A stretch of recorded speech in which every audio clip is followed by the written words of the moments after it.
crime here.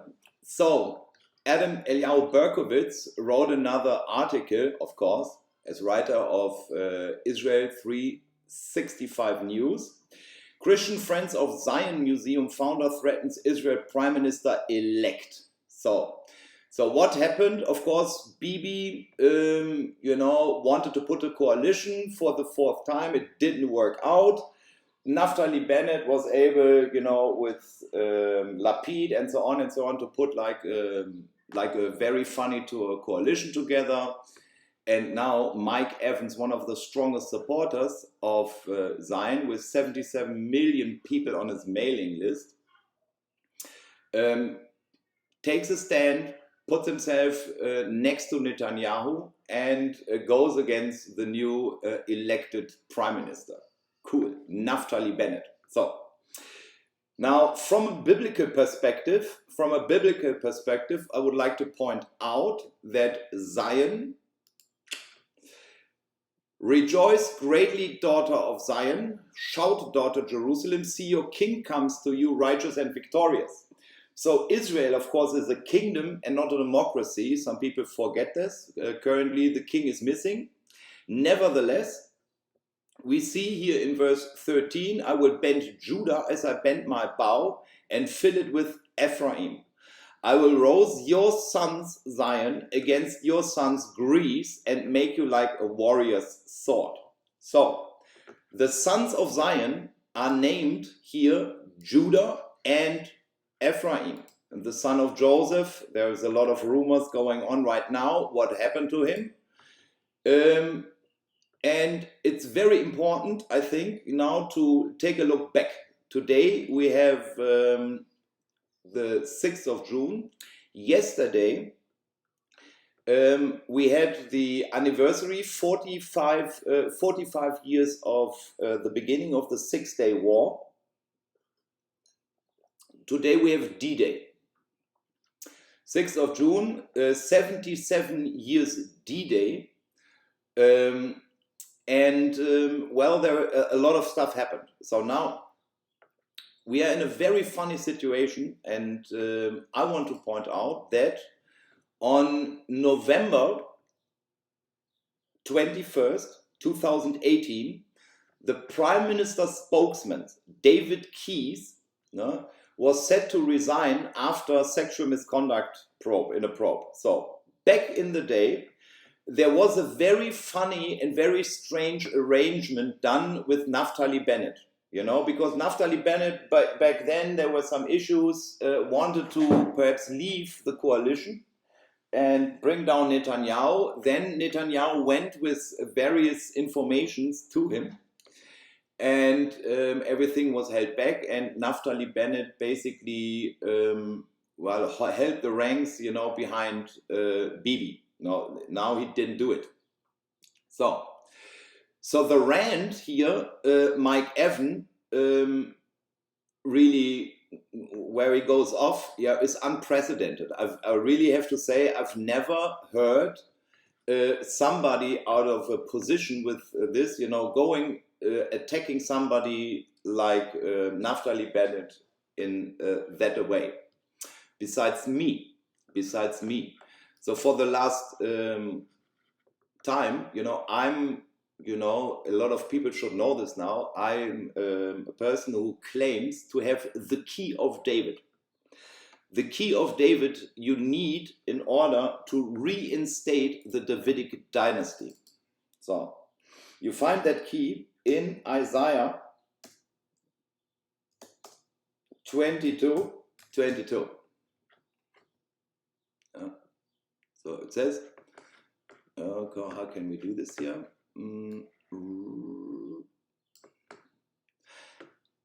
I will place on his shoulder the key of the house of David. What he opens, no one can shut, and what he shuts, no one can open. I will drive him like a peg into a firm place, and he will become a seat of honor for the house of his father.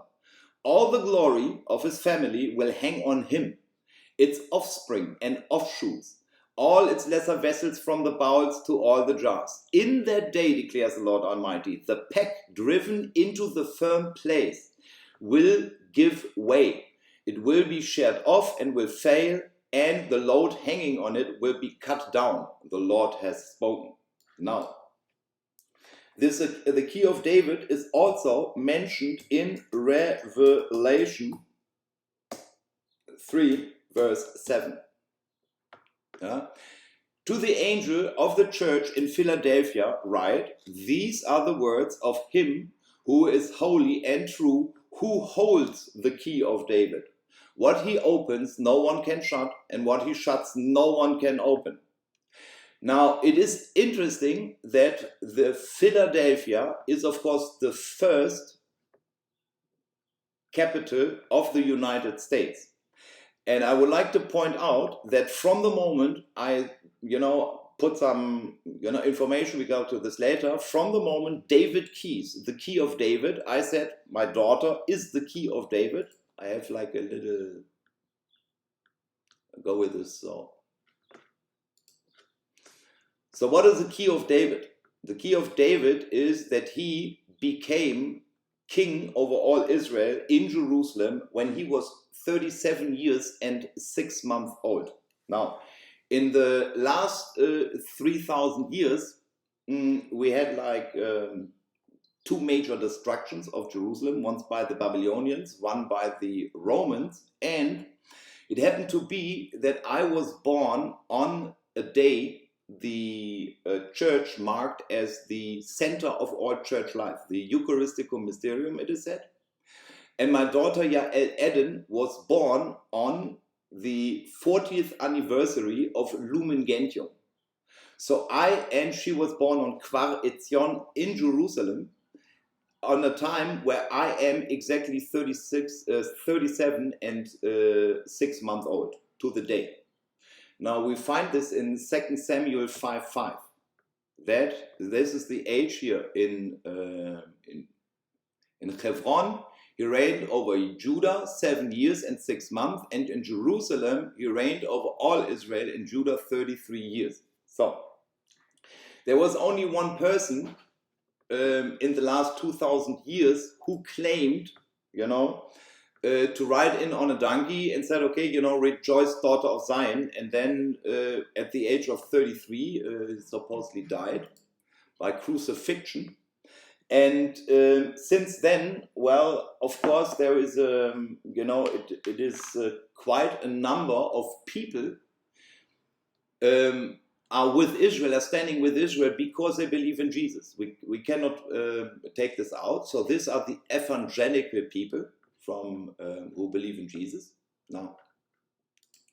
And the,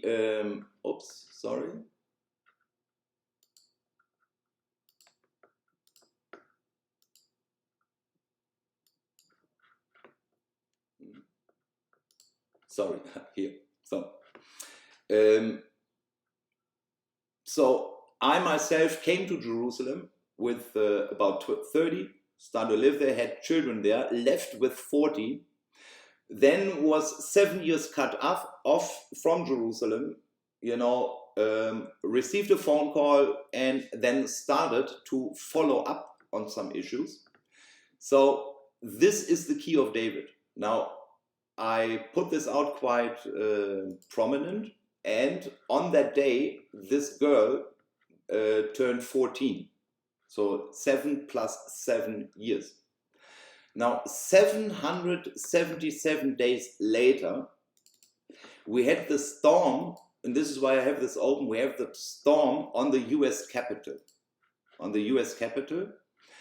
And how it turns out is that, yes, Washington, D.C. is actually a company. Washington, D.C. is a company, and if you go back in my, it has a huge implication that Washington, D.C. is a company. So the real constitution, Declaration of Independence, and so on, was done in Philadelphia. And the United States of America put themselves behind Israel in any way. So when we are thinking about that Zion, consists of Ephraim and Judah, so but currently there are the Jewish people, Then there is a growing number of extremely leftist people who do not believe in the Bible whatsoever, okay? And then you have Christians, but there are not that many people who are going out, okay, I'm from Joseph, right? But this is one of the major issues in this article, and I put this for you all down when you follow this thing up. The birthright of Joseph and the key to reinstate the Davidic dynasty and the 12th tribe kingdom of Israel. This is what we're talking about. So when you are out there and you're wondering, well, why did this insurrection happen here? Apparently, it was not an insurrection, it was a hoax by the Antifa left, radical left, okay? It's because they do not want to accept that the Pope has to leave and a kingdom of peace has to be erected in Jerusalem. Why? Because it's written in the Bible and some people just don't believe in the Bible, okay? Now, everything what happened, what you see is an attempt by godless people to, keep everybody in bondage, instead of setting everybody free here in Jerusalem, okay? Now, so the birthright of Joseph is very, very important, okay? Now, the article was intended for the beginning of the year before Joe Biden was inaugurated as president and the government-owned company, District of Columbia, became a fortress. I mean, only now, basically, the troops are moved out of Washington, D.C. Since Alzheimer patient Sleepy Joe took office, where exactly is unclear, as the White House seems to be unoccupied and executive orders were signed on a movie set. Over 50 executive orders were issued. Now, this was February 27. We have now the 6th of June.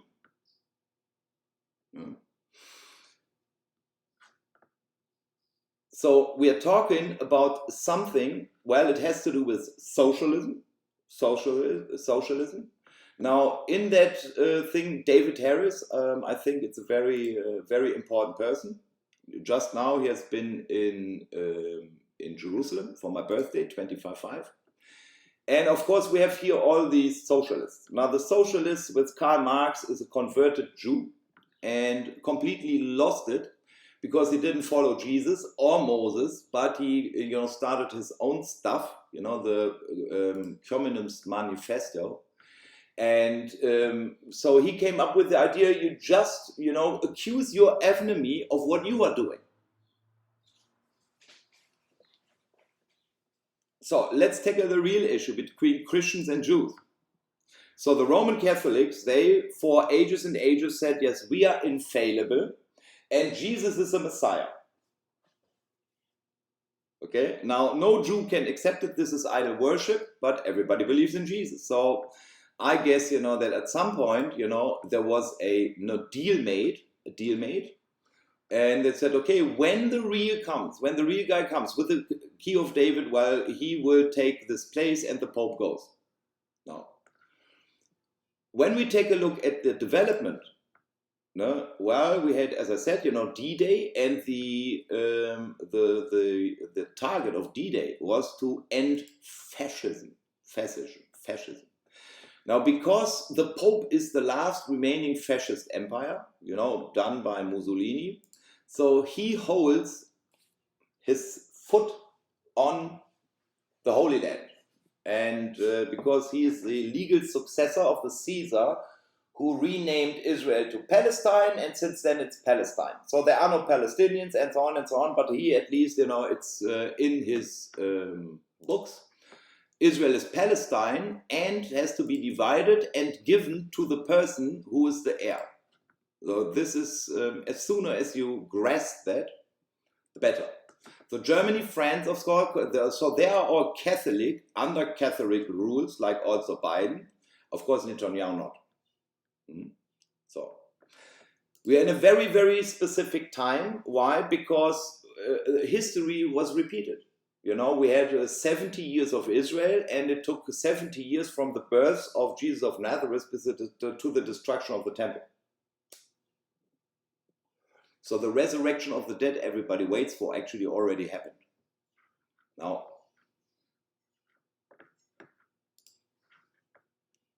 so that's me. Now, like Moses, I had an Ethiopian wife causing trouble, but I had like these beautiful children, you know. So this is the daughter of Zion, and this is our daughter of Jerusalem, and the picture taking place like 50 meters from the opening of the entrance to the new U.S. embassy in Jerusalem. So, so unfortunately, I'm a witness of stuff, you know. 21 years, I created the Word from Jerusalem, which is a flagship publication of the International Christian Embassy, which went out.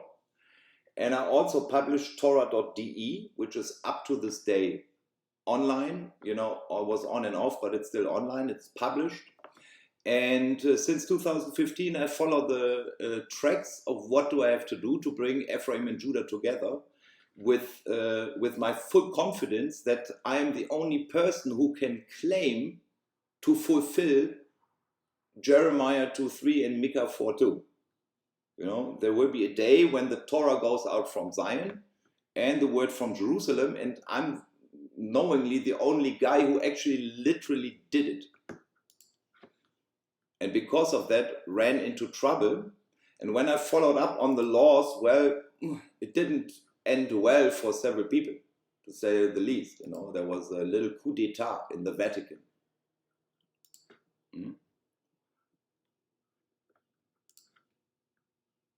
So here's David Rosen, already for quite some time. He's already spoken with the Council of Foreign Relations, where, of course, you know, Hillary Clinton and so everybody speaks. The Council of Foreign Relations was started by Jewish businessmen and is now responsible for the, let's say, foreign policy information.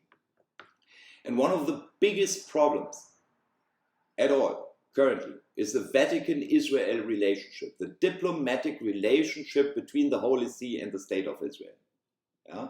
Because the State of Israel, because the Holy See says, yes, Jesus is God, and either you accept this or I cannot accept the Jewish people. This is basically the thing, and I cannot give you anything, because everything is held up for the air. Now, also Rabbi Rosen gave then his opinion for the International Christian Embassy. Here we see Reuven Rivlin already. And so I pointed out that I would like to have a new contract as Ephraim, because various people are directly involved in what's happening in Jerusalem, and I just want to have an answer on various issues. Now, the abomination of desolation is already over. You know, it started 26/5 on the Temple Mount, 2014, when the Pope came to Jerusalem on my 47th birthday, and I just wanted to go back. So, of course, Obama, in this person, it's a long read, 70 minutes. You should really take a look at the information on Zion Elite Bonk Biz. You know, how a renegade basically is the person who was trampling the truth to the ground. Here. Yeah, he magnified himself even to the Prince of the Host, Daniel 8, and by him the daily sacrifice was taken away and the place of his sanctuary was cast down. And an host was given him against the daily sacrifice by reason of transgression. And it cast down the truth to the ground, and it practiced and prospered. That's him. Yeah. So here, that's the other one. Yeah. 2nd of June, executive order on advancing international religious freedom. 1 day later, John 15:25 says, they hate me without reason. So, it's time to pull out your Bibles, people, you know, because the president, everybody swears on the Bible. So the Pope, well, he declared the Bible, it's the law, it's the highest law there is. And now it's time to bring Effie home. You know? So I believe, honestly, that it already, you know, basically already started. You know, 11 at 11 o'clock since the year 2011, while the Anthem Memorial counts the years and hours and minutes. and then shines on this beautiful Great Seal of the United States. 13, 13, 13, 13, 13 stands for the numerical value for the Hebrew word echad. So we go into details how we are actually quite persecuted in Germany right now, and point out the obvious issue. The obvious issue. Now, it is very obvious that Mario Bergoglio is king over the Vatican Empire Kingdom, which was given to him by Mussolini. So it's all Catholic. And here, what's his name? Adolf Hitler from Austria, who deceived the German people. Well, he made a contract with the Pontifex, which is still valid today. Now, because of that, it's quite interesting that here Ronald Lauder, who just, was re-elected on my birthday, 25/5, that he visited Prime Minister Mario Draghi. Why? Because Mario Draghi was EZB chief, and then he was drawn into the Papal Academy, and then he just was called to be prime minister. He wasn't elected or so. No, he was just placed there, for the last, for the last balance sheet, So what happened with the stuff in Germany? It's very important to understand. The key of David opens the key of heaven. It's the key of heaven. So what is the key? So we have here this beautiful timeline. I thought already 2017 everything was over. No, it wasn't. We're still on the doing, but the time to change the stuff is actually now. So here are my guys. I wanted to clear up with Rabbi Abraham Feld sits, of course, in Jerusalem with Kolatur. Yair Davidi, they all talk about that. So Shimon sits right now in LA somewhere, or in County. Ian, I think in Canada, I have to find out, and Shawnee in Jerusalem. And I ask everybody to remember, hey, without Joseph, there is no Israel. So I have the key. Now, the big issue was this year, because I told everybody, I said, okay, this Dr. Jürgen Bühler, president of the International Christian Embassy, now he started like years and years and years back, to teach against Ephraim and the Torah and Israel, in a very, very destructive way, which, infiltrated the churches worldwide, right? Now, David Parson is involved in this, and, already when this happened here, this is like 3 days before the UN resolution 2334 was put through. Here, 21st of December, Bibi visited Yogi, and I told Yogi, early enough, I said, listen guys, I'm very, very sorry. The whole Jesus thing, no, Jesus, yes, he died, but he gave his life to me. So Jesus is not coming anymore. It will be Ephraim in the Bible. It will be Ephraim. And you should please take a look into Zechariah 9:13, where Ephraim is a clear son of Zion. Son of Zion. So he didn't listen. I think hardly anybody listened. Okay, so for me, I went basically to all the churches and told them what the law concerning the transfer of the kingdom out of the hands of Rome over to Jerusalem is, how this is now.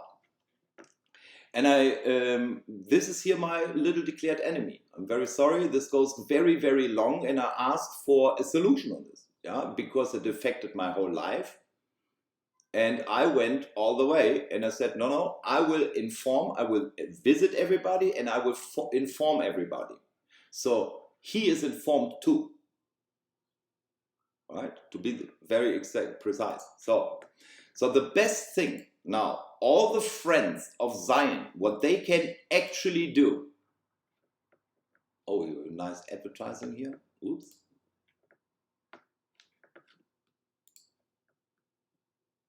Haben wir irgendwo drauf gedrückt.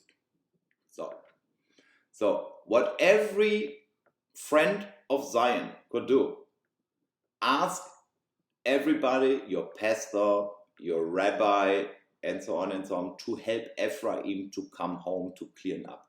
Yeah? So this is the best you can do. So the son, his name is Ephraim. So Jesus was talking about the Son of Man, which is in the Old Testament, it is Ephraim. I vouch for this.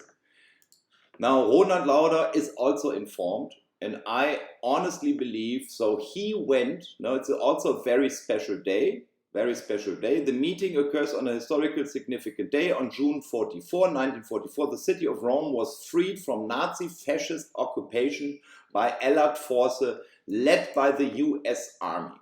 Yes, so the US Army is in control.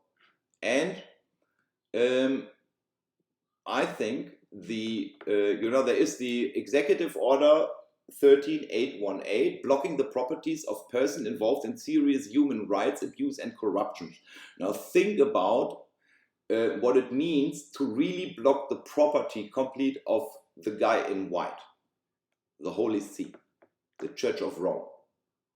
I mean everybody. And then make sure that the transfer is done properly to Israel. Now, I think that when Mike Evans, would start to put out a little email and say, hey, support Ephraim, go to torahclub.com and start with the reset. Thank you very much. See you soon.